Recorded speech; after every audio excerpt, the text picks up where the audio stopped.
우리의 소망 불타오르네. 주님은 우리의 소망, 우리의 믿음 불타오르네. 말씀에 굳게 선 믿음,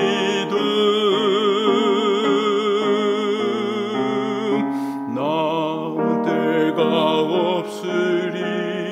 주님 다시 오시리. 깨어 노래하여라. 할렐루야. 왕의 왕,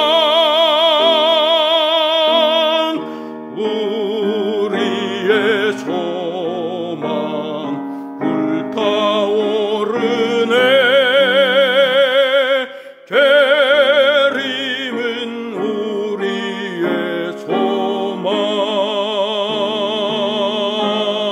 소망. 안녕하세요. 이 시간 또 우리가 함께 시대소망 예수님 말씀을 배우도록 하겠습니다. 오늘은 제65장 다시 성전을 정결하게 하심. 이 장에 해당하는 내용이 마태, 마가, 누가복음에 다 기록되어 있는데요. 상당히 오늘 내용이 많기 때문에 성경도 간추려서 읽어드리고 내용도 간추려서 우리가 나누도록 할 것입니다. 그러면 마태복음에 있는 말씀을 읽어드리도록 하겠습니다. 마태복음 21장 12절부터 읽어드리겠습니다. 예수께서 성전에 들어가사 성전 안에서 매매하는 모든 자를 내어 쫓으시며 돈 바꾸는 자들의 상과 비둘기 파는 자들의 의자를 둘러 엎으시고 저희에게 이르시되 기록된 바 내 집은 기도하는 집이라 일컬음을 받으리라 하였거늘 너희는 강도의 구려를 만드는도다 하시니라. 소경과 저는 자들이 성전에서 예수께 나아오매 고쳐주시니 예수께서 성전에 들어가 가르치실세 대제사장들과 백성의 장로들이 나와 가로되 내가 무슨 권세로 이런 일을 하느뇨? 또 누가 이 권세를 주었느뇨? 예수께서 대답하시되 나도 한 말을 너희에게 물으리니 너희가 대답하면 나도 무슨 권세로 이런 일을 하는지 이르리라. 너희 생각에는 어떠하뇨? 한 사람이 두 아들이 있는데 맏아들에게 가서 이르되 예, 오늘 포도원에 가서 일하라 하니 대답하여 가로되 아버지여 가겠소이다 하더니 가지 아니하고 둘째 아들에게 가서 또 이같이 말하니 대답하여 가로되 실소이다 하더니 그 후에 뉘우치고 갔으니 그 둘 중에 누가 아비의 뜻대로 하였느뇨? 가로되 둘째 아들이니이다. 예수께서 저희에게 이르시되 내가 진실로 너희에게 이르노니 세리들과 창기들이 너희보다 먼저 하나님의 나라에 들어가리라. 다시 한 비유를 들으라. 한 집주인이 포도원을 만들고 산울로 두르고 거기 즙자는 구유를 파고 망대를 짓고 농부들에게 세로 주고 타국에 갔더니 실과 때가 가까우매 그 실과를 받으려고 자기 종들을 농부들에게 보내니 농부들이 종들을 잡아 하나는 심히 때리고 하나는 죽이고 하나는 돌로 쳤거늘 다시 다른 종들을 처음보다 많이 보내니 저희에게도 그렇게 하였는지라. 후에 자기 아들을 보내며 가로되 저희가 내 아들은 공경하리라 하였더니 농부들이 그 아들을 보고 서로 말하되 이는 상속자니 자 죽이고 그의 유업을 차지하자 하고 이에 잡아 포도원 밖에 내어 쫓아 죽였느니라. 그러면 포도원 주인이 올 때에 이 농부들을 어떻게 하겠느뇨? 저희가 말하되 이 악한 자들을 진멸하고 포도원은 제때에 실과를 바칠 만한 다른 농부들에게 새로 줄지니이다. 예수께서 가라사대 너희가 성경의 건축자들의 버린 돌이 모퉁이의 머릿돌이 되었나니 이것은 주로 말미암아 된 것이요 우리 눈에 기이하도다 함을 읽어본 일이 없느냐. 우리가 시대소망 지난번에 공부한 16장에서 예수님이 공생애에 들어가시면서 성전 정결 사업을 한번 하셨지요. 당신의 성전에서 하는 장에서 우리가 공부했습니다. 그런데 오늘 다시 성전을 정결하게 하심 이 장에서는 제목이 주는 말씀처럼 다시 두 번째 성전 정결 사업을 하시는 것이에요. 자, 예수님께서 이 땅에 오셔서 하시는 모든 일은 우리의 구속 사업에 다 관계가 있습니다.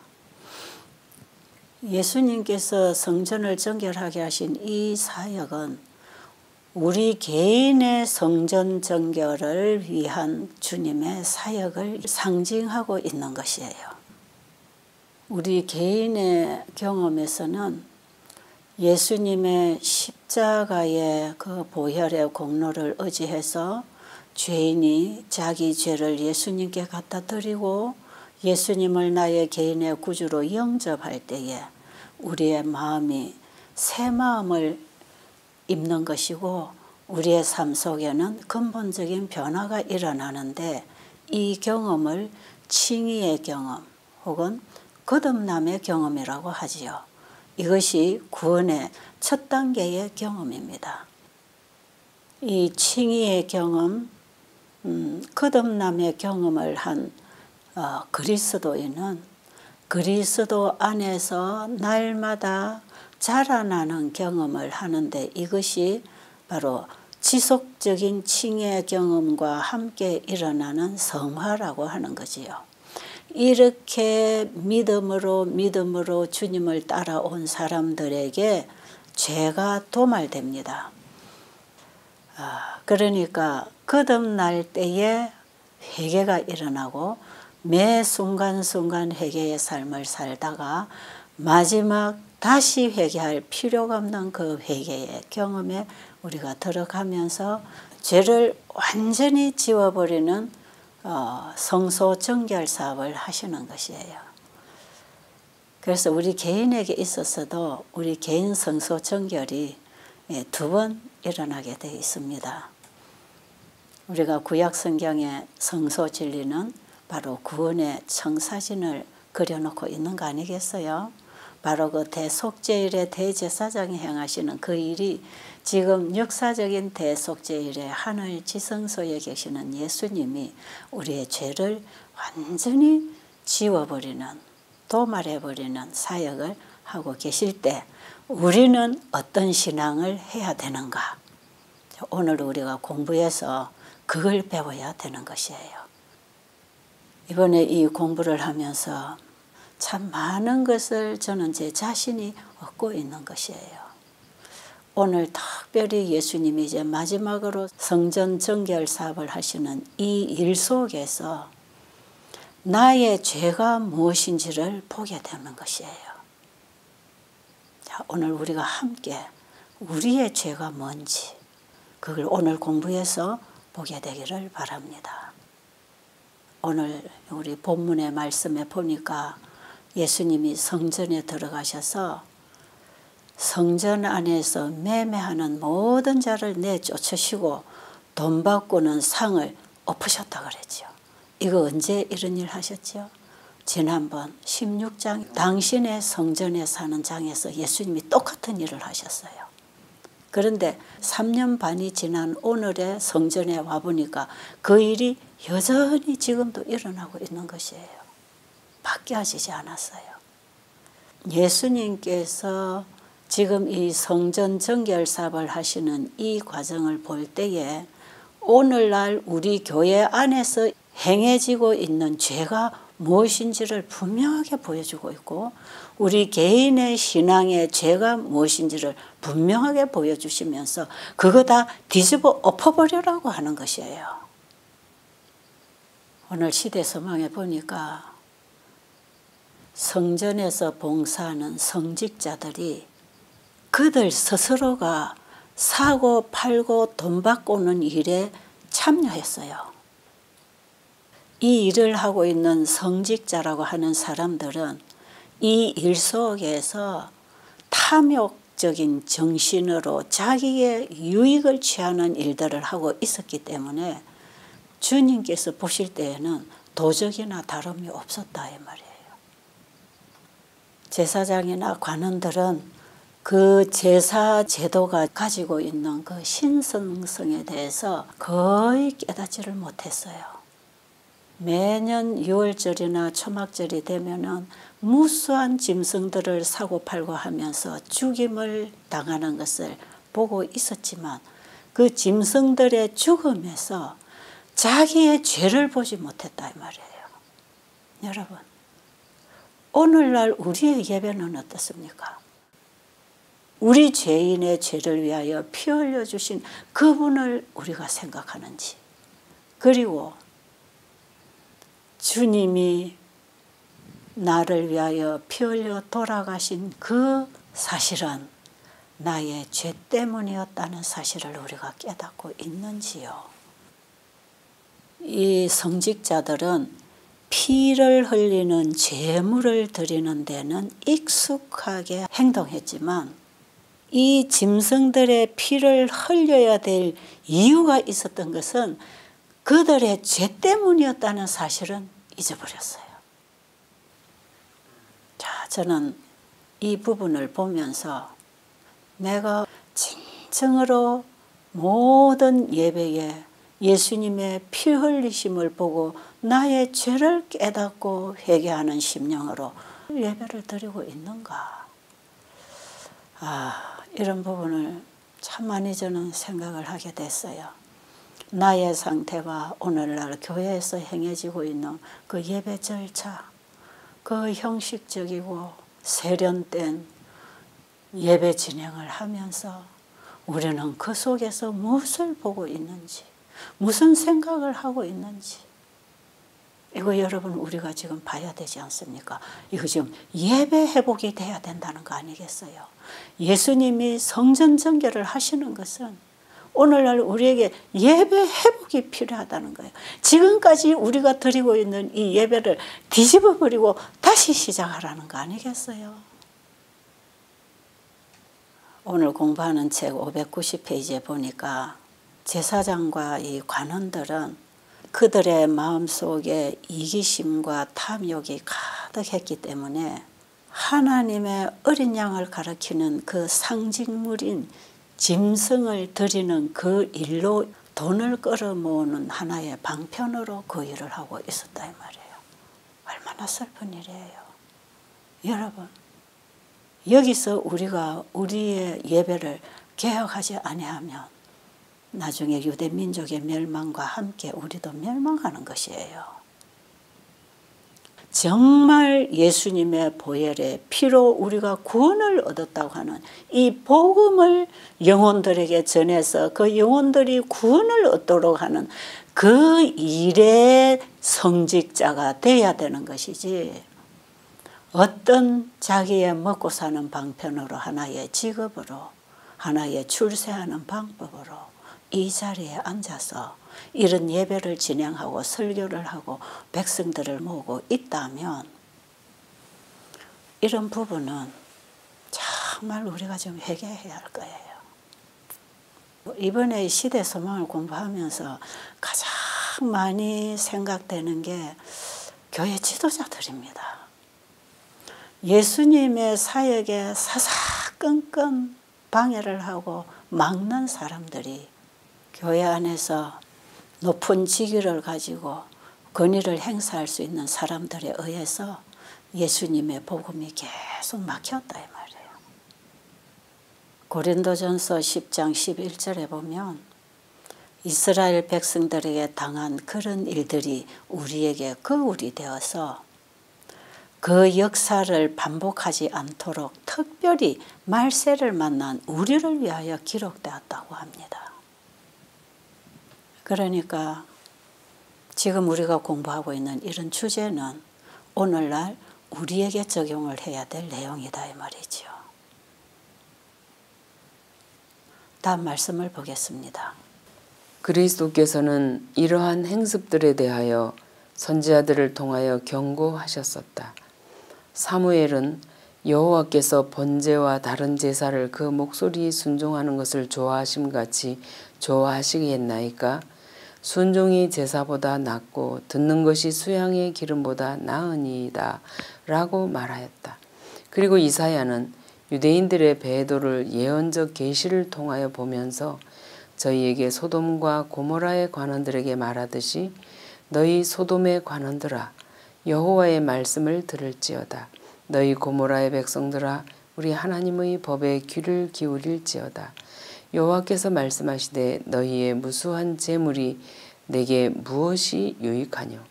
나는 수양의 번제와 살찐 짐승의 기름에 배불렀고 나는 수송아지나 어린 양이나 순념소의 피를 기뻐하지 아니하노라. 너희가 내 앞에 보이러 오니 그것을 누가 너희에게 요구하였느뇨? 내 마당만 밟을 뿐이니라고 말하였다. 지금 읽어드린 말씀 속에서 사무엘 선지자나 이사야 선지자를 통해서 이 경고를 하신 분이 예수님이었어요. 선지자들을 통해서 말씀을 하신 분이 지금 자기 성전에 와서 이 일을 직접 하시는 것이에요. 선지자들에게 주신 그 말씀을 예수님 자신이 지금 반복해서 똑같은 말씀을 그 자리에서 지금 하고 계시는 것 아닙니까? 그럼 그 주님이 오늘날 우리 교회 우리의 예배에 오셔서는 칭찬하실 거라고 생각하세요? 예수님의 보혈에 피가 없는데 예수님이 빠져버린 예배가 지금 진행이 되고 있는데 예수님을 믿음으로 말미암지 않는 안식일 예배는 의미가 없다고 그랬잖아요. 여러분 우리 예배 회복돼야 됩니다. 여러분 안식일 개혁운동을 하면서 일요일 예배가 아니고 제7일 안식일에 예배를 드려야 된다고 하는 것만 예배 회복이 아니고 우리는 영적 예배 회복을 하지 아니하면 의미가 없다 이 말이에요. 예수님을 믿음으로 말미암아 그분이 내 마음 성전에 임하셨을 때 참된 예배가 아버지 앞에 드려질 때에 그분의 말씀에 따라서 제7일은 나 여호와의 안식일인즉 하는 그 안식일에 우리가 성회로 모여서 하나님 앞에 예배 드릴 때 이것이 하나님 앞에 귀한 예배 회복이 되는 것입니다. 우리의 마음 성전에 예수님이 계십니까? 예수님의 보혈의 피가 우리의 죄를 속하고 있습니까? 이런 부분이 오늘 예수님이 성전 정결 사업을 하시는 그 일에 해당하는 우리의 신앙입니다. 예수님께서는 상을 엎으시면서 이 말씀을 비통한 심정으로 하시면서 그분의 날카로운 시선이 뜰에서 짐승을 팔고 있는 그 광경을 향했어요. 거기에는 짐승들을 가지고 와서 팔면서 흥정하는 소리로 시끌벅적했고 그 일에는 제사장들과 관원들도 함께 합류가 돼 있었어요. 그때 예수님께서는 너희는 하나님의 집을 강도의 구렬로 만드는구나. 그리고 예수님은 돈 바꾸는 상도 뒤집어 엎으시고 짐승 파는 사람들을 다 내쫓아 버렸어요. 3년 전에 예수님께서 이 상을 꺼엎고 짐승들을 내쫓았을 때에 거기 제사장과 관원들은 아무 소리 못하고 다 쫓겨나갔어요. 그때의 일을 오늘 이 사람들은 기억할까요? 안 할까요? 기억하겠지요. 이 사람들은 그때보다 더 무서워서 벌벌 떨고 도망을 가버렸어요. 여러분 이것은 예수님의 인성으로 하신 일이 아니고 그분 안에 계시는 우리 아버지의 능력으로 하신 것이에요. 그분 안에는 신성이 번득였다 그랬어요. 항상 아버지가 예수님과 함께 계셨잖아요. 이제 다 쫓겨나갔습니다. 그런데 장사를 하고 돈을 바꾸고 탐욕을 가지고 일하던 사람들은 다 쫓겨나갔는데 남아있는 사람들이 누구였지요? 예수님이 처음 공생애에 나오셔서 성전을 정결하게 하실 그때에도 많은 환자들이 와서 고침을 받았지만 아마 이번에는 훨씬 더 많은 환자들이 찾아왔지 않겠습니까? 이제는 이분이 하시는 일이 소문이 다 나 있으니까요. 그러니까 정말 예수님을 만나서 도움을 받기를 원하는 사람들은 이 성전에 왔을 때 돈 바꾸느라고 바쁘고 짐승 판매하는 장사하느라고 이 지도자들이 바쁘게 이런 일을 할 때에 이 진짜 예수님을 필요로 해서 온 사람들은 그런 것들이 얼마나 거슬리고 그것 때문에 방해를 받았겠습니까? 다 쫓겨나고 나니까 얼마나 조용해졌습니까? 그리고 이 사람들이 겁먹은 모습으로 쫓겨가니까 성전에 들어오던 사람들도 이들의 모습을 보고 되돌아가 버렸다 그랬어요. 진정으로 주님이 필요한 사람들을 주님으로부터 쫓아내는 일까지 이들은 하고 있는 것이에요. 그런데 거기에 모여든 환자들, 어린 아이들, 예수님은 그들의 간절한 필요를 기다리고 있는 사람들을 하나도 빠짐없이 다 고쳐주십니다. 병자를 고치고 계시는 것이에요. 들것에 실려온 이런 환자들도 일어나 걷게 하시는 것이에요. 벙어리가 입을 열고 맹인이 눈을 떠서 주님을 찬양하는 것입니다. 조금 전까지는 돈 바꾸는 일로 쩔렁쩔렁 돈소리에 짐승 울음소리에 짐승을 판매하는 떠들썩한 소리로 시끄러웠지만 지금은 전혀 상황이 달라졌어요. 호산나 호산나 하면서 주님을 찬양하는 찬양의 소리들이 성전에서 울려 퍼지고 있었던 것입니다. 이때에 쫓겨나갔던 제사장들, 관원들이 슬그머니 이제 또다시 성전으로 들어왔어요. 이 사람이 도대체 우리를 다 쫓아내고 무슨 일을 하고 있나 보니까 환자들이 고침을 받아서 어린 아이들로부터 주님을 찬양하는 함성이 올라가고 있는 것을 보게 됐어요. 오늘날 교회가 할 일이 이런 일이다 이 말이에요. 배고픈 자를 먹이고 병든 자를 돌아보고 고통당하는 자들, 과부와 고아를 돌아보는 연약한 자들을 위해서 봉사하는 이런 아름다운 모습이 교회 안에서 보여져야 된다 이 말이지요. 이 교회 지도자들, 이들이 교회의 주인처럼 백성들을 가르치고 백성들의 손에 있는 돈들을 끌어모아서 호의호식하면서 자존심을 세우고 거룩한 척하면서 지도자의 존경을 받아오고 성경을 가르친다고 하면서 인간의 계명을 가르치고 유전을 가르치고 하나님의 말씀에서 점점 떠나는 교육을 시켜왔지 않습니까? 오늘날 교회 상태가 너무나 세상의 가르침이 들어와 있습니다. 우리가 지난 시간에 공부한 장에서 읽어드린 그 목사에게 보내는 금연에 있는 내용에 보니까 강단에 서서 가르치는 사람들이 사탄으로부터 불을 받아서 거짓을 가르친다고 했잖아요. 그런데 이 사람들이 무지한 사람들이 아니고 자기들은 많이 알고 있다고 하는 유식한 사람들이 그렇게 한다 이 말이에요. 오늘 이 유대 지도자들이 그런 일을 하고 있었다 이 말이에요. 이거는 전부 사단으로부터 온 것을 강단에 서서 가르치고 그 거룩한 예수님이 오실 메시아에 대한 상징으로 드리는 제물을 가지고 제사를 드리면서 제사의 본질은 잊어버리고 그분이 지금 성전에 와 계시는데도 그분을 알아보지 못하고 그분을 죽이려고 지금 계획하고 있단 말이에요. 이번 6월절에 그 예수님을 잡아 죽일 것이다 이 말이에요.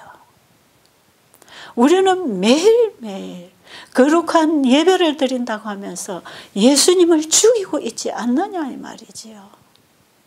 지금 우리는 대속죄일에 지성소에서 우리의 마음 성전을 정결하게 하시기 위하여 우리에게 회개의 기별을 보내시는 셋째 천사의 기별을 가지고 있는 교회입니다. 우리는 이 기별 앞에 우리 각자가 굴복해야 되는 것이에요. 그렇지 않으면 유대 지도자들 때문에 유대 민족이 국가적으로 멸망한 그 운명이 우리 교회 안에도 주어진다 이 말이에요. 선지자는 이런 날카로운 기별들을 기록을 했습니다. 왜요? 우리를 살리시려고, 우리를 죄로부터 구원해 주시려고, 잘못된 신앙과 잘못된 예배에서 우리를 회복시켜 주시려고 이스라엘의 역사를 우리에게 기록해서 보여주시는 것이에요. 제가 오늘 이 장을 공부하면서 어제도 많이 회개했어요. 정말 이 죄가 참 내 안에 있다는 것을 제가 알게 됐어요. 그래서 제가 어제 누가 여기 왔길래 제가 그랬어요. 나 이번에 시대소망 공부는 나를 위한 공부다. 특별히 지금 내가 강의하려고 준비하는 이 내용은 내가 창피해서 강의를 할 수 없는 내용인데 말씀이 이러니까 내가 전하지 않을 수 없었어. 내가 지금 이 얘기를 하겠지만 이건 누구에게 하는 얘기가 아니라 내 개인에게 하는 얘기를 나는 지금 강의를 하고 있다. 그래서 나는 이번에 시대소망 전체를 나에게 설교하고 있다. 이게 다 내 죄를 보여주는 빛이었어요. 저에게는. 유대 지도자들이 예수님이 설교하시는 성전에 들어와 가지고는 네가 무슨 권세로 이런 일을 하느냐, 또 누가 이 권세를 주었느냐. 여러분, 지난번에 처음 성전 정결하게 하실 때는 이들이 나중에 슬금슬금 들어와서 뭐라고 했죠? 네가 도대체 무슨 권세로 이렇게 하는지 표적을 보이라 그랬잖아요. 그런데 지금은 예수님이 하나님과 하나이시라고 하는 표적을 너무 많이 보여줬기 때문에 표적을 보이라고 하지 않아요. 바리새인과 관원들이 예수님에게 와서 네가 무슨 권세로 이런 일을 하느냐고 했을 때 예수님은 나도 너희들에게 하나 질문하겠는데 너희들이 대답하면 내가 대답해 줄게. 예수님 그렇게 말씀하시지요. 그 질문이 뭐였습니까? 요한의 침례가 어디로서 왔느냐? 하늘로서냐 사람에게로서냐? 이 질문을 했을 때 이 사람들이 대답을 속히 못했지요. 왜냐하면 하늘로서부터 왔다 하면 침례 요한이 예수님을 가르쳐 하나님의 어린 양이라고 가르쳐 줬기 때문에 지금 자기 앞에 서 있는 그분이 바로 어린 양 하나님이 보내신 메시아라는 사실을 받아들여야 되는 것이고요. 만약에 사람에게서 왔다고 하면 거기에 함께 서 있는 청중들이 침례 요한을 선지자로 생각하고 있기 때문에 이 사람들로부터 공격을 받을 것이에요. 그렇기 때문에 이들은 서로 의논을 하면서 우리가 지금 상당히 곤란한 질문을 받았다. 어떻게 대답을 해야 되겠느냐. 쑥덕쑥덕. 그 결과로 뭐라고 했지요? 우리가 알지 못하노라 그랬어요. 그러니까 예수님께서 뭐라고 하십니까? 나도 무슨 권세로 이런 일을 하는지 너희에게 이러지 아니하겠노라고 말씀하셨어요. 참 재미있죠. 우리 예수님은 이렇게도 하시는 분입니다. 자, 그리고 예수님께서는 하나의 비유를 가지고 이제 그들의 죄를 또 깨우쳐 주기를 원하시지요. 예수님께서는 자, 내가 한 비유를 말할 테니까 너희 생각에는 어떠한지 들어봐라.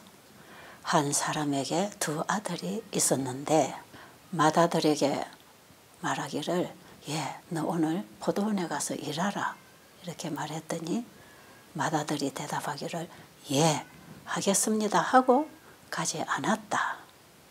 그리고 둘째 아들에게는 아버지가 너 오늘 포도원에 가서 일하라 하니까 둘째 아들은 싫어요 하고는 그 후에 뉘우치고 갔으니 너희들 생각에는 누가 아비의 뜻대로 하였느냐 이 질문을 하셨어요. 대답하기를 둘째 아들이니이다 그랬어요. 이 대답을 했을 때에 예수님께서는 내가 진실로 너희에게 이르노니 세리들과 창기들이 너희보다 먼저 하나님 나라에 들어갈 것이다. 그 말씀을 하셨어요. 요한이 의의 기별을 가지고 너희에게 왔지만 너희는 듣고도 회개하지 않았어. 그런데 세리와 창기들은 요한의 기별을 듣고 회개했다 말이에요. 여러분, 침례 요한이 회개의 기별을 전할 때에 많은 바리새인들, 교회 제사장들, 관원들은 양심의 가책은 받았지만 회개하지 않았어요. 그들은 하나님을 잘 믿고 그 말씀에 순종하겠다고 예하고 순종한다고 생각하고 있었지만 그들은 하나님께서 보낸 이 의의 기별을 받아들이지 아니하고 회개하지 않았다는 것입니다. 그런데 여기 세리와 창기는 참 부도덕한 사람들이었어요. 죄를 밥 먹듯 짓고 사는 사람들이었어요. 죄가 뭔지도 모르는 사람들이었어요. 하나님의 계명이 가르치는 의가 뭔지도 모르는 사람들이에요. 그러니까 이들은 상당히 방종하고 부도덕한 생활을 살던 사람이에요.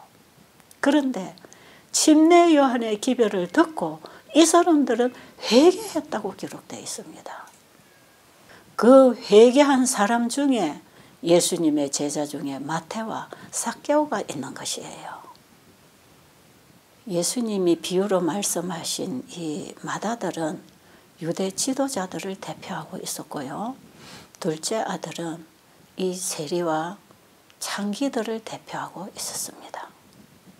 예수님이 이 비유 속에서 말씀하신 의미는 하나님을 믿는다고 하면서 진실로 믿지 않고 그분을 거역하고 살면서 믿는 행위를 하는 위선적이고 공언하는 사람들을 말하는 것이고 이 세리와 창기들은 이방인들을 말하는 것이에요. 이들이 먼저 하나님 나라에 간다고 그러잖아요. 우리의 영적 교만을 버려야 되는 것입니다. 그리고 예수님께서는 또 하나의 비유를 가지고 그들이 왜 멸망을 당할 수밖에 없었는지를 깨우쳐 주기 위해서 하나님의 공의성을 그들이 분명히 알아야 됐기 때문에 지금 이 한 비유를 가지고 그들의 입을 통해서 그들의 멸망을 시인할 수 있도록 예수님은 이 비유를 사용하시는데요. 한 집주인이 포도원을 만들고 산울로 두르고 접자는 구유를 파고 망대를 짓고 이것을 농부들에게 세를 주고 타국에 갔더니 그렇게 시작을 합니다. 그리고 이제는 추수 때가 되어서 이제 주인이 세를 주고 갔기 때문에 이제는 추수 때가 되니까 세를 받아야 될 거 아니겠어요. 그게 세를 받으려고 종을 보냈습니다. 종을 보냈더니 새는 주지 않고 하나는 심히 때리고 하나는 죽이고 하나는 돌로 쳤다 그랬어요. 그래서 이 주인은 다시 이제 더 많은 종들을 보냈더니 그들에게도 그렇게 했다 그랬어요. 그래서 이 주인은 이제는 자기 아들을 보냈답니다. 내 아들이니까 내 아들에게는 그렇게 안 하겠지. 그래서 아들을 보냈는데 이 아들을 본 농부들은 어떤 운운을 했습니까? 자, 이 사람은 주인의 아들이다. 그러니 이 아들을 우리가 죽이고 그의 땅을 우리가 다 차지하자. 그리고는 이 아들을 잡아서 포도원 밖에 내쫓아서 죽였느니라. 이렇게 돼 있지요. 이 아들이 누구지요? 예수님을 지금 죽이려고 하고 있는 이들이 이 비유를 확실하게 깨달았다면 자기들의 죄가 뭔지를 깨달을 수 있도록 예수님은 이 비유를 통해서 가르쳐 주셨어요. 여러분, 이 비유 가운데 집주인은 하나님을 대표했지요. 그리고 유대민족을 두르고 있는 산울은 그들을 보호하기 위하여 주신 하나님의 율법을 얘기하고 있는 것이에요. 그리고 그들 가운데에 망대를 높이 세워주신 것은 하나님이 그들을 지키시는 성전을 말하는 것이에요. 이것을 다 준비해 주신 포도원 주인은 그들이 포도원을 잘 가꾸어서 많은 열매를 딸 수 있도록 하는 데 대한 모든 편의를 다 제공해 주었다는 것입니다. 하나님께서는 이스라엘 민족들을 이렇게 사랑하시고 그들이 잘못될 때마다 바로 세워주시려고 시대마다 선지자를 보내서 경고해 주셨어요. 그런데도 그들은 듣지 않고 다 죽였다 이 말이에요. 예수님께서는 이 비유의 얘기를 다 하시고 그들에게 물으셨어요.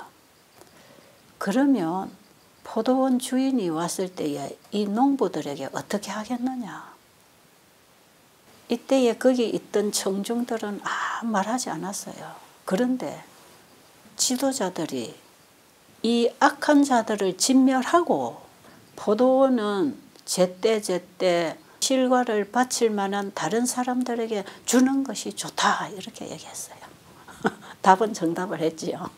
근데 그것이 자기들에 대한 선고인지는 말을 할 때는 몰랐는데 말을 하고 나서 가만히 생각해 보니까 자기들이 자기에게 선고 내리고 있다는 사실을 알았어요. 유대 지도자들이 자신에게 이 말 선고를 자신들의 입으로 지금 말했을 때에 예수님께서는 그러므로 내가 너희에게 이르노니 하나님의 나라를 너희는 빼앗기고 그 나라에 열매 맺는 백성이 받으리라고 말씀하셨어요. 그 말씀을 하신 이후에 또 하나의 비유를 가지고 예수님이 말씀하십니다. 마태복음 21장 42절에 예수님께서 너희가 성경에서 건축자들의 버린 돌이 모퉁이의 머릿돌이 되었다는 사실을 알고 있느냐? 그걸 물으셨어요. 이 내용은요, 참 중요한 내용이에요. 오늘 우리가 공부의 양이 너무 많아서 우리가 상세하게 다루지 못하지만 여러분들이 직접 책을 좀 읽으시면서 연구하게 되기를 바랍니다. 모퉁이의 머릿돌이 된다고 하는 것은 건축을 하는데 가장 힘을 받을 수 있는 기초석을 얘기하는 것이에요. 사방 모퉁이의 머릿돌을 세우는 것은 그 건물 전체에 힘을 실어줄 수 있는 기초석입니다. 이것이 약하면 그냥 건물의 무게 때문에 이거 다 부서지는 것이에요. 그래서 이거는 정말 단단하고 그 모든 건물의 무게를 받쳐줄 수 있는 돌이어야 했거든요. 이 건물의 무게라고 하는 것은 우리가 살아가면서 당하는 여러 가지 시련들, 시험들, 어려운 이런 것들이 올 때에도 예수님이라고 하는 이 반석 위에다가 집을 지으면 튼튼하게 세워질 수 있다고 하는 것이에요. 이게 믿음으로 말미암는 의의 본질을 지금 이 비유를 가지고 설명을 하십니다. 그러면서 솔로몬의 성전을 지을 때에 그들이 성전을 건축하는 그 공법을 보면 지금 예수님이 자신에 관하여 소개하고 계시는 이 공법을 따라서 성전을 건축했다 이 말이에요. 그런데 이 유대 지도자들은 이 성전 건축법에 따라서 성전을 건축하지 않았다 이 말이에요. 그 머릿돌이신 예수님은 쓸모없는 돌로서 제껴 넣었다 이 말이에요. 그리고 엉뚱한 돌을 갖다가 지금 건축을 하고 있다는 거죠. 그러니까 건축자들은 옆에 이렇게 진짜 각자 모퉁이에 들어갈 이 돌을 다 옆에 제껴놓고 다른 돌을 갖다 쓰면서 이 돌이 자기들이 일하는데 걸리적거린다고 생각했단 말이에요. 그리고 이거 치워버려야 된다고 생각했던 거예요. 그때에 예수님은 자신이 바로 너희들이 버려놓은 치워버리려고 하는 그 모퉁이 돌이 바로 나다. 그 말씀을 지금 하시기를 원하시는 거지요. 너희들이 이 반석 위에 서야 든든한 건축을 할 수 있는 것이다. 여러분, 우리의 신앙의 기초는 예수님 위에 서야 됩니다. 내 자아와 내 의로운 행위에 우리의 신앙을 두면 안 된다 이 말이에요. 우리는 내가 아무 힘없는 죄인으로서 예수님이라고 하는 반석 위에다가 우리의 신앙의 기초를 해야 되는 것이지, 내 행위나 내 의나 내 어떤 연륜이나 나의 지식이나 내가 쌓아온 공덕을 우리의 신앙의 기초로 놓으면 그건 다 무너진다는 것입니다. 우리가 예수님의 기초 위에 집을 짓는다고 하는 것은 예수님을 믿고 그 말씀에 순종하는 것을 의미하는 것입니다. 반석에 지은 집은 비바람이 불어도 무너지지 않는다고 했지요. 그 반석이신 예수님 위에 우리의 신앙이 굳게 서야 되는데, 반석이신 예수님 위에 신앙의 집을 짓는다고 하는 것은 믿음과 순종을 통해서 짓는 것이다 이 말이에요. 그래서 마지막 성도는 하나님의 계명과 예수 믿음을 지키는 자들, 이들이 하늘 예루살렘 성에서 살 한 백성으로서 준비가 되는 것입니다. 자, 이제 마지막으로 한 부분 읽어드리고 마치도록 하겠습니다. 여러 가지 예증과 경고를 거듭하심으로 예수께서는 하나님의 아들을 거절하는 유대인들에게 어떤 결과가 이르리라는 것을 보여주셨다. 그분은 이 말씀들로서 당신을 그들의 구주로 받아들이기를 거절하는 각 시대의 모든 사람에게 말씀하고 계셨다. 모든 경고는 그들을 위하여 있다.